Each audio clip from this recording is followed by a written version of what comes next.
കാഴ്ചയാണ് സ്ത്രീ ആഗ്രഹിക്കുന്നത്. പുരുഷൻ എന്ന് പറയുന്ന വ്യക്തിക്ക് ലൈംഗികത എന്ന് പറയുമ്പോൾ പെട്ടെന്നുള്ള ഒരു വികാരത്തിൽ നിന്ന് ഉള്ള ഒരു ലൈംഗികത എത്രയും വേഗം സംതൃപ്തി കണ്ടെത്തണം. ഇതിൻ്റെ പേരിൽ പല ഫാമിലിയിലും വഴക്കും പ്രശ്നമൊക്കെ ഉണ്ടായിട്ട് കൗൺസിലിങ്ങിന് സിസ്റ്ററിൻ്റെ അടുത്ത് വരുന്ന കേസുകളുണ്ടല്ലോ. പറഞ്ഞത് ശരിയാണ്. പലപ്പോഴും സ്ത്രീകളെ സംബന്ധിച്ച് ലൈംഗിക ജീവിതത്തിലേക്ക് കാൽ വയ്ക്കുന്നത് തന്നെ ഒരു തെറ്റിദ്ധാരണയോടുകൂടിയാണ്. ഇതിൻ്റെ പേരിൽ തന്നെ സംഘർഷങ്ങൾ പലയിടത്തും ഉണ്ടായിട്ടുണ്ട്. പുരുഷനെ സംബന്ധിച്ച് എപ്പോഴും സ്നേഹം എന്ന് പറയുന്നത് ശാരീരിക ബന്ധത്തിലൂടെ പ്രകടമാക്കിയാൽ മാത്രം തൃപ്തിയാകുന്ന ഒരാവേശമാണ്. സ്ത്രീയെ സംബന്ധിച്ച് രാവിലെ മുതലുള്ള ജോലിയുടെയും കരുതലിൻ്റെയും ആകെ തൻ്റെ ജീവിതം മുഴുവനും കൂടെ കൊടുക്കുന്നു എന്നുള്ള പ്രത്യേകതയുടെയും ആ വ്യക്തിയോടുള്ള അർപ്പണത്തിൻ്റെയും കീഴ്പ്പെടുത്തലിൻ്റെയും അഹം വെടിഞ്ഞ് സ്വയമേ നൽകുന്ന സ്നേഹത്തിൻ്റെയും അടയാളമാണ് ലൈംഗിക ജീവിതം അല്ലെങ്കിൽ ലൈംഗിക ജീവിതത്തിലേക്കുള്ള പ്രവേശനം. എന്നാൽ വിവാഹമെന്ന കുദാശയിൽ ഇങ്ങനെ പരസ്പരം വൈരുദ്ധ്യങ്ങളുണ്ട് എന്ന് മനസ്സിലാക്കാതെ ഇടപെടുമ്പോൾ മിക്കവാറും ഒരു സിനിമാ പ്രേമം പോലെ അല്ലെങ്കിൽ ഏതെങ്കിലും സീരിയലിൽ കണ്ടതായിട്ടുള്ള ഒരു തെറ്റിദ്ധാരണകൾ അല്ലെങ്കിൽ സമപ്രായക്കാരായ കൂട്ടുകാരിൽ നിന്ന് കിട്ടിയ ചില തെറ്റിദ്ധാരണകൾ ഇവയുടെ അടിസ്ഥാനത്തിലാണ് ഒരു ആൺകുട്ടിയും പെൺകുട്ടിയും ഭാര്യയും ഭർത്താവുമായി ജീവിതം ആരംഭിക്കുക. ഈ പ്രത്യേകതകളെ കണക്കിലെടുത്തുകൊണ്ട് ഇന്ന് പ്രീമാരിറ്റൽ കൗൺസിലിങ്ങിൽ ലൈംഗിക ജീവിതയുടെ പ്രത്യേകത മനസ്സിലാക്കണം. തൻ്റെ ജീവിതത്തിൻ്റെ അന്തസ്വത്തയാണ് ലൈംഗിക ജീവിതം. ലൈംഗിക ജീവിതം അന്തസ്വത്ത എന്ന് പറയുമ്പോൾ ശരീരത്തിലൂടെ ആത്മാവിനെ വഹിക്കുന്ന ഒരു വ്യക്തിയാണ് മനുഷ്യൻ. അനന്തതയിലേക്ക് പോകുന്ന ഈ മനുഷ്യന് ശരീരത്തിൻ്റെ ഓരോ വികാരവും ആവശ്യങ്ങളും ആഗ്രഹങ്ങളും ദൈവം തന്നെ നൽകിയിട്ടുള്ളതാണ്. ഈ വ്യത്യാസങ്ങളും ദൈവം തന്നെ നൽകിയിട്ടുള്ളതാണ്. അതിനെ ഏറ്റവും ബോധപൂർവം തീരുമാനത്തിലൂടെ അർപ്പണത്തിലൂടെ കൈകാര്യം ചെയ്യേണ്ട ഒരു സ്വാതന്ത്ര്യവും അവകാശവുമാണ്. ഈ ലൈംഗികതയെക്കുറിച്ചുള്ള ധാരണക്കുറവുകൊണ്ട് പലപ്പോഴും ഇതിനെ സമീപിക്കുന്ന രീതി തന്നെ വളരെ വികലമായ രീതിയിലാണ്. ഒന്നെങ്കിൽ തീർത്തും പാപമെന്ന് കരുതുന്ന ചിലർ, അത് പ്രത്യേകിച്ചും കുട്ടിക്കാലത്ത് ലൈംഗിക പീഡനത്തിലൂടെ കടന്നുപോയ പെൺകുട്ടികൾക്കും ആൺകുട്ടികൾക്കും ലൈംഗികതയിൽ താല്പര്യക്കുറവുണ്ട്. അതുപോലെ തന്നെ ചിലപ്പോൾ തെറ്റായിട്ടുള്ള ചില വാക്കുകളും പ്രവൃത്തികളും അല്ലെങ്കിൽ പഠനങ്ങളും ചിലർക്ക് ലൈംഗികതയെ അങ്ങേയറ്റം അഴിഞ്ഞാടുന്ന ഒരു അമിത സ്വാതന്ത്ര്യത്തിലൂടെ കൊണ്ടുപോകുന്നുണ്ട്. നമ്മൾ ബൈബിളിൽ തന്നെ കാണുന്നുണ്ട് പലതരത്തിലുള്ള വ്യക്തിത്വങ്ങൾ. ഈ വ്യക്തിത്വങ്ങളുടെ എല്ലാം പ്രത്യേകതകളിൽ ഈ ലൈംഗിക ജീവിതവും വരുന്നുണ്ട്. കാരണം മറ്റൊന്നുകൊണ്ടുമല്ല, ലൈംഗികത ദൈവം അസ്തിത്വത്തിൻ്റെ അന്തസത്തയിൽ നൽകിയിരിക്കുന്നതാണ്. സ്നേഹിക്കുവാനുള്ള കഴിവാണ്, സ്നേഹം കൊടുക്കാനും സ്നേഹം സ്വീകരിക്കുവാനുള്ള കഴിവാണ്. ഈ വ്യത്യസ്തമായ ശരീരരൂപവും വ്യത്യസ്തമായ ഹോർമോണുകളും വ്യത്യസ്തമായ ആവേശങ്ങളും ആഗ്രഹങ്ങളും പൂരകങ്ങളായി പ്രവർത്തിക്കുന്നതിന് വേണ്ടിയാണ് സ്ത്രീയെ സംബന്ധിച്ച് തൻ്റെ അർപ്പണത്തിൻ്റെയും തൻ്റെ സ്നേഹത്തിൻ്റെയും എല്ലാം ഭാഗമായിട്ട് തൻ്റെ ജീവനെ കൊടുക്കുന്ന ഒരവകാശമായിട്ടാണ് ലൈംഗികതയെ കാണുന്നത്. പുരുഷൻ ചിലപ്പോൾ വെറും ഒരാവേശമായിട്ട് അതിനെ കണ്ടെന്നിരിക്കാം. പക്ഷേ ഇത് രണ്ടും സ്നേഹിക്കുന്ന രണ്ട് വ്യക്തികൾ തമ്മിലുള്ള ഉടമ്പടി അല്ലെങ്കിൽ വാഗ്ദാനത്തിൻ്റെ ഭാഗമാണ് എന്ന് മനസ്സിലാക്കിയാൽ ഈ വ്യത്യാസങ്ങളെ കണക്കിലെടുത്തുകൊണ്ട് സ്വീകരിക്കാവുന്നതേ ഉള്ളൂ. പക്ഷേ അങ്ങനെ ഒരു സംഭാഷണം ഇതിനു മുമ്പ് നടക്കുന്നുണ്ടോ? ഒരു കരുതൽ ഇതിനോടുകൂടി കാണിക്കുന്നുണ്ടോ? ഒരു പരസ്പരം ബഹുമാനിക്കുന്ന ഒരു സമീപനം ഈ ഒരു ലൈംഗിക ജീവിതത്തിൽ ഉണ്ടാകുന്നുണ്ടോ? ഇതിൻ്റെ കുറവുകൾ കൊണ്ട് മുൻകാല ബന്ധങ്ങളെ പറഞ്ഞും ഇപ്പോഴുള്ള ബന്ധങ്ങളെ ചോദ്യം ചെയ്തും സംശയപ്രകൃതിയോടും സ്വാർത്ഥതയെ മാത്രം കണക്കിലെടുത്തുകൊണ്ടും ലൈംഗിക ജീവിതത്തെ വിവാഹത്തിലേക്ക് കൊണ്ടുവരുന്നതാണ് പരാജയത്തിന് കാരണം. അല്ലാത്ത പക്ഷം താൻ ജീവിക്കുന്ന പങ്കാളിയുമായിട്ട് യാതൊരു മറവും ആവശ്യമില്ല. രണ്ടു പേർക്കും, സ്ത്രീക്കും പുരുഷനും, ഒരു കാലഘട്ടത്തിലും ആവശ്യമില്ല. പക്ഷേ എന്തെല്ലാം വികലതകൾ ഇതിൽ ഇന്ന് കടന്നു കൂടുന്നുണ്ട്. അതാണ് കുടുംബ പ്രശ്നത്തിലേക്ക് നയിക്കുന്നത്. അതുപോലെ ചില പുരുഷന്മാർ നഗ്നചിത്രങ്ങൾ കണ്ടും അല്ലെങ്കിൽ അശ്ലീലമായിട്ടുള്ള സീഡികളൊക്കെ കണ്ട് അതിൽ നിന്ന് ലൈംഗികമായിട്ടുള്ള സംതൃപ്തി നേടിയെടുക്കുന്നു. സ്ത്രീകളും ഇതുപോലെ ചെയ്യാറുണ്ടോ? ഇതുകൊണ്ടുള്ള ദോഷവശങ്ങൾ എന്തൊക്കെയാണ്? രണ്ടു കൂട്ടർക്കും ഇങ്ങനെയുള്ള ആപത്തുകൾ സംഭവിക്കാവുന്നതാണ്. അത് ഇന്നത്തെ ലോകത്തിൻ്റെ ഒരു പ്രത്യേകതയാണ്. ഈ ഇൻ്റർനെറ്റുകളിലൂടെ പല വിധത്തിലുള്ള വേശ്യാവൃത്തികളും പല വിധത്തിലുള്ള സീഡികളും ലൈംഗികമായിട്ടുള്ള വികലമായിട്ടുള്ള പല സിനിമകളും എല്ലാം നടക്കുന്നുണ്ട്. ചില പുരുഷന്മാർ ബാച്ചിലേഴ്സായിട്ട് ജീവിച്ചിരുന്നപ്പോൾ അവരുടെ ടൈം പാസ് ഇതായിരുന്നിരിക്കാം. മറ്റ് ഉല്ലാസ രീതികളും അവസരങ്ങളും കിട്ടാത്തത് കൊണ്ട് അതിനടിമപ്പെട്ടതായിരിക്കാം, ചീത്ത കൂട്ടുകെട്ട് കൊണ്ടുവന്നതായിരിക്കാം, അവിചാരിതമായിട്ട് ഇൻ്റർനെറ്റിൻ്റെ അകത്ത് ഇടപെട്ടപ്പോൾ കണ്ടുമുട്ടിയതാകാം. ഇങ്ങനെ പുരുഷന്മാർക്കുണ്ടാകാം, അതുപോലെ തന്നെ സ്ത്രീകളും ഇന്ന് ചിലരൊക്കെ ഇതിലേർപ്പെടുന്നുണ്ട്. അല്ലെങ്കിൽ രണ്ടുപേരും കൂടെ സമ്മതത്തോടെ ഇങ്ങനെയുള്ളത് കണ്ട് സമയം കളയുന്നുണ്ട്, വികലമായ ലൈംഗിക ജീവിതം നയിക്കുന്നുണ്ട്. സ്വന്തം ജീവിതത്തിൽ ആസ്വദിക്കുവാൻ സ്വയമേ അർപ്പിക്കുന്നു എന്നുള്ളതിൻ്റെ ഭാഗമായി വിവാഹമെന്ന കൂദാശയിൽ ഒരു വരപ്രസാദ നിമിഷമായിട്ടാണ് ഇതിനെ കൊടുത്തിരിക്കുന്നത്. അത് വരപ്രസാദം ലഭിക്കുന്ന കൂദാശയുടെ ഒരു ഭാഗമാണ് എന്ന് മനസ്സിലാക്കി കിട്ടുന്നുവെങ്കിൽ ഇങ്ങനെയുള്ള വികലതകളിലേക്ക് ഇവർ പോകുകയില്ലായിരുന്നു. അല്ലാണ്ട് ഇതൊരു മൃഗീയ വാസനയോ ഒരു അധോഗതിയിലേക്കുള്ള ഒരു ജീവിതശൈലിയോ ഒന്നും അല്ല ലൈംഗികത എന്ന് പറയുന്നത്. അതുകൊണ്ട് തന്നെയാണ് കാവ്യങ്ങളിലും കൃതികളിലും പഠനങ്ങളിലും മതത്തിലും എല്ലാം ലൈംഗികതയ്ക്ക് വളരെയധികം പ്രാധാന്യം കൊടുത്തിരിക്കുന്നത്. ആ പ്രാധാന്യം അവിചാരിതമായി കിട്ടിയതൊന്നുമല്ല, ഒരു വിട്ടുവീഴ്ച ചെയ്യുന്നതുമല്ല. ഇത് മനുഷ്യ ജീവിതത്തിൻ്റെ ഒരു ആവശ്യഘടവും അവകാശവും സ്വാതന്ത്ര്യവും അർപ്പണത്തിൻ്റെ ഒരടയാളവുമായിട്ടാണ് ദൈവവും തിരുസഭയും ക്രിസ്തുവും സമവയും തമ്മിലുള്ള ബന്ധത്തെയോടാണ് പൗലോസ് അപ്പോസ്തലൻ തന്നെ വിവാഹ ജീവിതത്തിൻ്റെ ബന്ധത്തെ കൊണ്ടുവന്നിരിക്കുന്നത്. അവിടെയെല്ലാം ഇവർ മനസ്സിലാക്കിയെടുക്കേണ്ടത്, ഞാൻ എന്നെ തന്നെ നൽകുമ്പോൾ ദൈവത്തിന് തന്നെയാണ് ഞാൻ നൽകുന്നത്. അഹം വെടിയുക, സ്വാർത്ഥത വെടിയുക, തനിക്ക് ലഭിച്ച സ്നേഹവും കഴിവും തൻ്റെ ശരീരവും തന്നെ കൊടുക്കുന്നു എന്നുള്ളതാണ് ലൈംഗികതയുടെ പ്രത്യേകത. ആ ഒരു മനസ്സിലാക്കൽ പലർക്കും ഇല്ലാത്തത് കൊണ്ടാണ് ബ്ലൂ ഫിലിം, CD, അങ്ങനത്തെ ചിത്രങ്ങൾ, അങ്ങനത്തെ ഇൻ്റർനെറ്റിലെ പ്രോഗ്രാംസ്, ക്ലിപ്പിങ്സിൽ ഇതൊക്കെ ഭാര്യ ഭർത്താക്കന്മാർ വെറുതെ സമയം കളയുകയാണ്. ആ ഒരു ഗതികേടിലേക്ക് പല മോഡേൺ ആണെന്ന് പറയുന്ന കപ്പിൾസിനും തെറ്റുകൾ പറ്റുന്നുണ്ട്. നമ്മുടെ അടുക്കൽ കൗൺസിലിങ്ങിന് വരുമ്പോൾ തുറന്നു പറയുന്നുണ്ട്. അതുപോലെ വേശ്യാവൃത്തിയെക്കുറിച്ച് സിസ്റ്റർ എന്താണ് പറയാനുള്ളത്? അതിനകത്ത് പുരുഷനും സ്ത്രീയും ഒരുപോലെ തന്നെ പങ്കാളികളാകുന്നില്ലേ വേശ്യാവൃത്തിക്കകത്ത്? വേശ്യാവൃത്തി എന്ന് പറയുന്നത് തന്നെ നമ്മുടെ നാട്ടിൽ ഇന്ന് കൂടി വരികയാണ്. കേരളത്തിൽ അതിനൊരു സാങ്ഷൻ കിട്ടാനായിട്ട് നോക്കുക ഇപ്പം. അതായത് ഒരു ലൈംഗിക തൊഴിൽ എന്നുള്ള ഒരു പദത്തിലേക്ക് കൊണ്ടുവരാൻ നോക്കുകയാണ്. അതെങ്ങനെ ശരിയാകും? ക്രിസ്തീയമായ വീക്ഷണത്തിൽ തൻ്റെ ശരീരം ദൈവത്തിൻ്റെ ആലയമാണ്. ദൈവത്തിൻ്റെ ആലയമാണ് എങ്കിൽ അതിൻ്റെ ശുചിത്വം, അതിൻ്റെ പരിപോഷണം, അതിൻ്റെ പരിപാവനത എല്ലാം മറക്കാൻ പറ്റുന്ന ഒന്നാണ്. അപ്പോൾ ദൈവം തന്നിരിക്കുന്ന സ്നേഹിക്കാനുള്ള ഒരു കഴിവ്, കൊടുക്കാനും സ്വീകരിക്കുവാനുള്ള ഒരു കഴിവ് ശാരീരിക ലൈംഗികതയിലും വൈകാരിക ലൈംഗികതയിലും എല്ലാം ദൈവം വിവാഹത്തിൽ നൽകിയിരിക്കുന്നത് ഉപയോഗിക്കുക എന്നതല്ലാണ്ട് വേശ്യാവൃത്തിയിലേക്ക് പോയി സംതൃപ്തി കണ്ടെത്തുക എന്ന് പറയുമ്പോൾ മനുഷ്യൻ്റെ വെറും മൃഗീയമായ ഒരു തൃഷ്ണയ്ക്കാണ് പ്രാധാന്യം കൊടുക്കുന്നത്. അത് പുരുഷന് മാത്രമാണോ ഉള്ളത്, അതെയോ സ്ത്രീക്കില്ലയോ? തീർച്ചയായിട്ടും പുരുഷനും സ്ത്രീക്കുമുണ്ട്. അതൊരു പരിധിയിൽ കൂടുതൽ അനുഭവപ്പെടുന്നുവെങ്കിൽ അതൊരു അബ്നോർമാലിറ്റിയാണ്, അതൊരു മാനിയയുടെ സിംറ്റമാണ്, അല്ലെങ്കിൽ ഒരു മൂഡ് ഡിസോർഡറിൻ്റെ സിംറ്റമാണ്. അമിതമായ ലൈംഗിക താല്പര്യം ഇന്ന് കാണിക്കുന്നുവെങ്കിൽ അതൊരു 14-16 വയസ്സ് മുതലുള്ള ചില കുട്ടികൾ കാണിക്കുന്നുണ്ട്. അതിന് ചികിത്സയാണ് ഇന്ന് നൽകുന്നത്. അല്ലാണ്ട് അതിനുവേണ്ടി വേശ്യാവൃത്തി അനുവദിക്കല്ല വേണ്ടിയത്. തൻ്റെ ഭാര്യയിൽ നിന്നോ ഭർത്താവിൽ നിന്നോ സംതൃപ്തി കിട്ടുന്നത് പോരാ എന്ന് പറഞ്ഞുകൊണ്ട് വേശ്യാവൃത്തി അനുവദിക്കുക എന്ന് പറയുന്നത് കഷ്ടമായിട്ടുള്ളൊരു കാര്യമാണ്. ക്രിസ്തീയ വീക്ഷണത്തിലെന്ന് മാത്രമല്ല, ഒരു മതത്തിനും അത് അംഗീകരിക്കാൻ പറ്റത്തില്ല. സ്ത്രീയുടെ അടിമത്തത്തിൻ്റെ ഒരു ഭാഗമാണത്. സ്ത്രീയെ അവഗണിക്കുന്നു എന്നുള്ളതിൻ്റെ ഭാഗമാണ്. വേശ്യയെ മാത്രമല്ല നമ്മളവിടെ അവഗണിക്കുന്നത്, സ്ത്രീ പുരുഷ ബന്ധത്തെയാണ് അവഗണിക്കുന്നത്, വിവാഹത്തിൻ്റെ പവിത്രതയാണ് അവഗണിക്കുന്നത്, ശരീരത്തിൻ്റെ പവിത്രതയാണ് അവഗണിക്കുന്നത്. അപ്പോൾ ഇത് ഒരു വിധത്തിൽ ന്യായീകരിക്കാവുന്ന ഒന്നല്ല.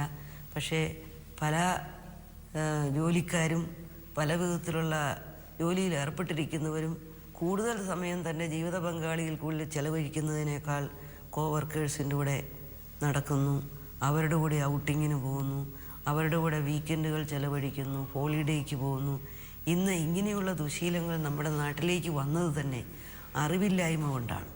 തൻ്റെ ജീവിതത്തിൽ ഒരു ചിട്ടയിൽ ജീവിച്ചാൽ മാത്രമേ ലൈംഗികതയെ ആസ്വദിക്കാൻ പറ്റുകയുള്ളൂ. തന്നെ നൽകുന്ന, തന്നെ സ്വീകരിക്കുന്ന എന്ന ഒരു സ്ഥിരതയുടെയും സുരക്ഷിതത്വത്തിൻ്റെയും ഭാഗമാണ് ലൈംഗികത.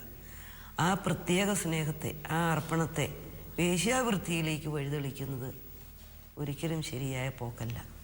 അതുപോലെ ഇന്ന് നമ്മുടെ കുടുംബജീവിതങ്ങളൊക്കെ കാണുന്നത് ഒരു 45 വയസ്സായി കഴിഞ്ഞാൽ സ്ത്രീകളുടെ ഒരു വിചാരം മക്കൾക്ക് 20 വയസ്സായി ഇനി ഒരു ലൈംഗിക ബന്ധമല്ല ലൈംഗിക ജീവിതത്തിൻ്റെ ആവശ്യമില്ല. പലപ്പോഴും പുരുഷനെയും കൂടെ അങ്ങനെ പറഞ്ഞ് ധരിപ്പിച്ചാണ് സ്ത്രീകൾ കൊണ്ടുപോകുന്നത്. അത് എത്രമാത്രം ഒരു കുടുംബജീവിതത്തിന് അനുയോജ്യമായൊരു കാര്യമാണോ അത്? ചിലർ ഇത് വന്ന് പറയാറുണ്ട്. പ്രത്യേകിച്ചും മെനപ്പോസ് ലെവലിലേക്ക് വന്ന സ്ത്രീകൾക്ക് സ്വല്പം ആയിട്ട് ശാരീരിക ലൈംഗിക ബന്ധത്തോട് താല്പര്യക്കുറവ് വരുന്നുണ്ട്. അതിൻ്റെ ഭാഗമായിട്ട് ചില സ്ത്രീകൾ വന്ന് പറയാറുണ്ട്, ഞങ്ങളുടെ മക്കൾ വളർന്നു, അതുകൊണ്ട് ഞങ്ങൾ തീരുമാനിച്ചു 2 ഇടത്ത് താമസിക്കുക, 2 ഇടത്ത് കിടക്കുക, നോയമ്പുകൾ നോക്കുക, ജീവിതത്തെ പരിപാവനമാക്കുക. എന്തോ തെറ്റിദ്ധാരണയാണ് വീണ്ടും. അത് ആരും പറഞ്ഞു പഠിപ്പിച്ചിട്ടുള്ളതല്ല. ഒരു ക്രിസ്തീയ സഭകളും അങ്ങനെയൊന്നും പറഞ്ഞു പഠിപ്പിച്ചിട്ടില്ല. ഇതിനെ സ്വന്തമായി ന്യായീകരിച്ച് വിശുദ്ധിയാണ് എന്ന് പറയുന്നത് ഒരു തെറ്റിദ്ധാരണയാണ്. അതിൻ്റെ ഫലമായി പുരുഷന്മാർ മദ്യപാനത്തിലേക്ക് പോകുന്നു, ബ്ലൂ ഫിലിം വാച്ച് ചെയ്യുന്നു, വേശ്യാവൃത്തിയിലേക്ക് വഴിമാറുന്നു. ഇതിന് കാരണമാക്കരുത്. യഥാർത്ഥത്തിൽ മനുഷ്യജീവിതത്തിലെ ഒരു പ്രധാന ഘടകമായ ലൈംഗിക ജീവിതത്തെ ഭാര്യയും ഭർത്താവുമായി അവസാനം വരെ കൊണ്ടുപോകേണ്ടതാണ്. അതുകൊണ്ട് തന്നെയാണ് ബൈബിളിൽ പറഞ്ഞിരിക്കുന്നത്, ഈ വരം ലഭിച്ചവർക്കേ വിവാഹത്തിൽ തുടരാൻ പറ്റുകയുള്ളൂ. ഇത് ഒരു ചലഞ്ചാണ്. സത്യത്തിൽ ഇതിനൊരു വരം ലഭിക്കണം. ഒരു വരം ലഭിക്കാത്ത ഒരു മനുഷ്യൻ എങ്ങനെ തൻ്റെ തന്നെ ആഗ്രഹങ്ങളെ മാറ്റിവെച്ച് തൻ്റെ ജീവിത പങ്കാളിയുടെ ആഗ്രഹവും ആവശ്യങ്ങളും നിർവഹിച്ചു കൊടുക്കും? അതിനെ നമ്മൾ ഫിലോസഫൈസ് ചെയ്ത് നമ്മൾ വെറുതെ വിശുദ്ധിയാണ് എന്ന് പറഞ്ഞ് പരസ്പരം പരീക്ഷണങ്ങളിലേക്കും പരീക്ഷകളിലേക്കും അകപ്പെടുത്തരുതേ എന്ന് പറഞ്ഞു കൊടുക്കുക. ഓരോ പൂർവ്വ കൗൺസിലിങ്ങിലും വിവാഹ കൗൺസിലിങ്ങിലും മാരിറ്റൽ കൗൺസിലിങ്ങിലും ഇന്ന് ഇത് വളരെയധികം പഠിപ്പിച്ചു കൊടുക്കേണ്ട ഒന്നാണ്. അതുപോലെ ഇന്നത്തെ യുവാക്കളും യുവാക്കളെ സംബന്ധിച്ച് ഒരു ലൈംഗികതയിൽ കൂടെയുള്ള പ്രണയമാണ് അവർ ആഗ്രഹിക്കുന്നത്. യുവതികളെ സംബന്ധിച്ച് അവരൊരു സ്നേഹത്തിൽ നിന്ന് വരുന്ന ഒരു സ്നേഹിക്കപ്പെടാനും സ്നേഹം കിട്ടണമെന്നുള്ള ഒരു വിചാരത്തിലുള്ള ഒരു അടുപ്പമാണ് അവരിൽ ഉണ്ടാക്കുന്നത്. ഇത് തമ്മിൽ പലപ്പോഴും പൊരുത്തപ്പെട്ട് പോകാതെ വരുന്നില്ലേ അമ്മേ? ഉണ്ട്. ഇന്നത് സംഭവിക്കുന്നത് വിവാഹം ഉറപ്പിച്ചതിന് ശേഷം ഈ പുരുഷനും സ്ത്രീയും തമ്മിൽ ബന്ധങ്ങൾ ഉണ്ടാക്കാനായിട്ട് അനുവദിച്ചിട്ടുണ്ട്, കുടുംബവും സമൂഹവും ഒക്കെ. ഇന്നത്തെ ഒരു മോഡേൺ മാരേജ് ഏതാണ്ട് അതുപോലായി. അപ്പോൾ പ്രീ മാരിറ്റൽ കോഴ്സുകളൊക്കെ കൂടി ഇവർ മാസങ്ങൾക്ക് ശേഷമായിരിക്കാം വിവാഹത്തിന് ഉറപ്പിച്ചിരിക്കുന്നത്. പക്ഷേ ഈ പുരുഷൻ്റെ പ്രത്യേകതയെ ഒരു പെൺകുട്ടി മനസ്സിലാക്കണം. തനിയെയുള്ള യാത്ര, തനിയെയുള്ള ഈറ്റിംഗ് ഔട്ട്, തനിയെയുള്ള താമസം, തനിയെയുള്ള ഹോളിഡേകൾ, ഇതെല്ലാം വലിയ റിസ്ക്കാണ്. എന്നിട്ട് പരാതി പറയരുത്. പരസ്പരം ബന്ധത്തിൽ നിന്ന് അകന്നും പോകരുത്. കാരണം പുരുഷനെ സംബന്ധിച്ച് അങ്ങനെയുള്ള ഒരവസരങ്ങൾ ഉണ്ടാക്കി കൊടുക്കുന്നത് ഒരു ശരിയായിരിക്കില്ല. ഒരു പെൺകുട്ടിക്ക് അതിനുള്ള ഒരു വിവേകവും ജ്ഞാനവും നിറവും വേണം. അതിൻ്റെ കുറവുകൾ കൊണ്ടാണ് അത് സംഭവിക്കുന്നത്. അല്ലാണ്ട് പുരുഷൻ ചീത്തയായതുകൊണ്ടല്ല, പെൺകുട്ടി പുണ്യവതി ആയതുകൊണ്ടുമല്ല. ഈ വ്യത്യാസങ്ങൾ ദൈവം പ്രകൃതിയിൽ നൽകിയിരിക്കുന്നതാണ്. ഈ വ്യത്യാസങ്ങൾ പ്രകൃതിയിൽ നൽകുവാൻ കാരണമുണ്ട്. കാരണം ഒരു സ്ത്രീ ഗർഭം ധരിക്കുക എന്ന് പറയുമ്പോൾ ആ സ്ത്രീയെ സംബന്ധിച്ച് തന്നെ മുഴുവനും കൊടുത്തുകൊണ്ട് തൻ്റെ ജീവൻ പങ്കിടുകയാണ്. തൻ്റെ ശരീരത്തിൽ കൂടി ഓടുന്ന അതേ രക്തം തന്നെയാണ് മുലപ്പാലായിട്ടൊരു സ്ത്രീ തൻ്റെ കുഞ്ഞിന് നൽകുന്നത്. തന്നെ മുഴുവനും അർപ്പിക്കുന്നതിൻ്റെ ഭാഗമാണ് അത്. വിവാഹമെന്ന് പറയുന്ന മതപരമായ, സാമൂഹ്യമായ, അടിസ്ഥാനപരമായ ഒരു ബന്ധത്തിൽ പരസ്യമായി പ്രഖ്യാപിക്കാതെ ഇങ്ങനെയുള്ള ശാരീരിക ബന്ധങ്ങളിലേക്ക് പോകുന്നത് തെറ്റോ ശരിയോ എന്ന് മാത്രമല്ല, സ്വന്തം ജീവനെയും സ്വന്തം ശരീരത്തെയും ജനിക്കാനിരിക്കുന്ന കുട്ടിയെയും ബാധിക്കും എന്നുള്ളത് യുവാക്കൾ ഓർത്തിരുന്നാൽ നന്നായിരുന്നു. സിസ്റ്റർ ഇത്രയും നേരം കുടുംബജീവിതത്തിലെ ലൈംഗികതയുടെ പ്രാധാന്യം നമുക്ക് പറഞ്ഞു തന്നു. ഇനി ഇതുപോലെ തന്നെ കുടുംബജീവിതത്തിൽ ലൈംഗിക പ്രശ്നങ്ങൾ ഉണ്ടാകാറുണ്ടല്ലോ, അതിനെക്കുറിച്ചൊന്ന് പറഞ്ഞു തരാമോ? പീഡനത്തിൽ കൂടെ കടന്നുപോയ ആൺകുട്ടിക്കും പെൺകുട്ടിക്കും വിവാഹ ജീവിതത്തിൽ ലൈംഗിക പ്രശ്നങ്ങൾ സർവ്വസാധാരണമാണ്. അത് മനഃപൂർവ്വം ഉണ്ടാകുന്നതല്ല. അബോധ മനസ്സിലെ ആകാംക്ഷ, ഭയം, കുറ്റബോധം, നാണക്കേട് ഇവ അവരെ അലട്ടുന്നുണ്ട്.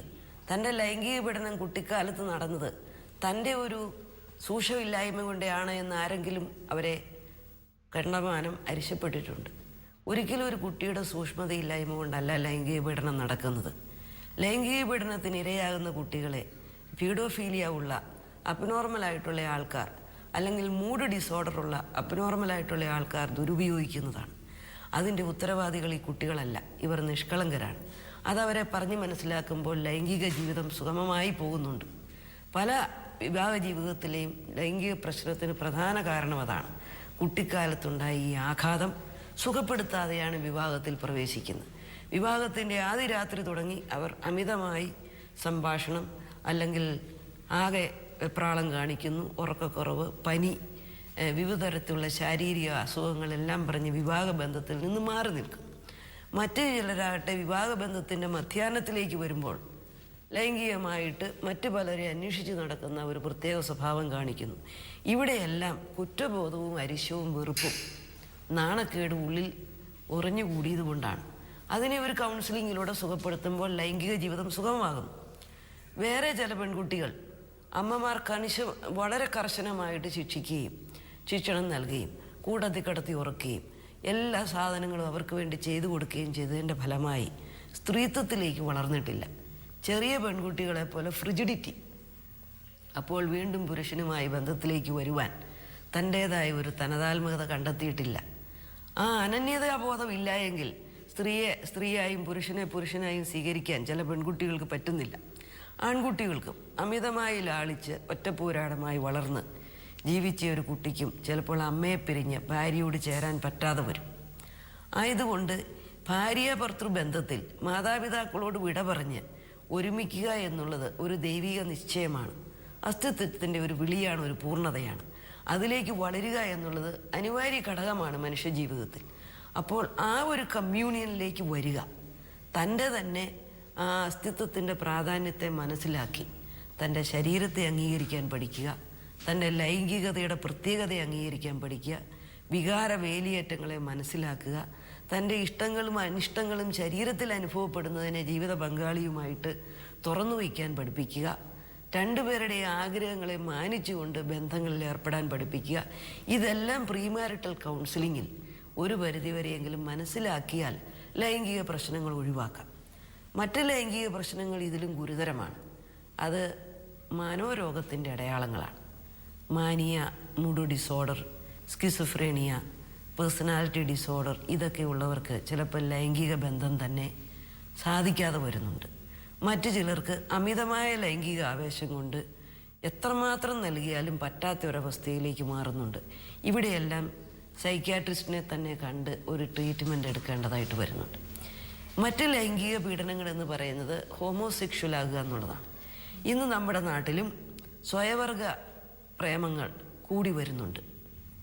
അതിനൊരു പരിധിവരെ കാരണം സാമ്പത്തിക ഭദ്രതയില്ലായ്മ കൊണ്ട് പഠിക്കുന്നതിന് വേണ്ടി തൻ്റെ ശരീരത്തെ വിറ്റുപടിക്കുന്ന ചില കുട്ടികളുണ്ട്.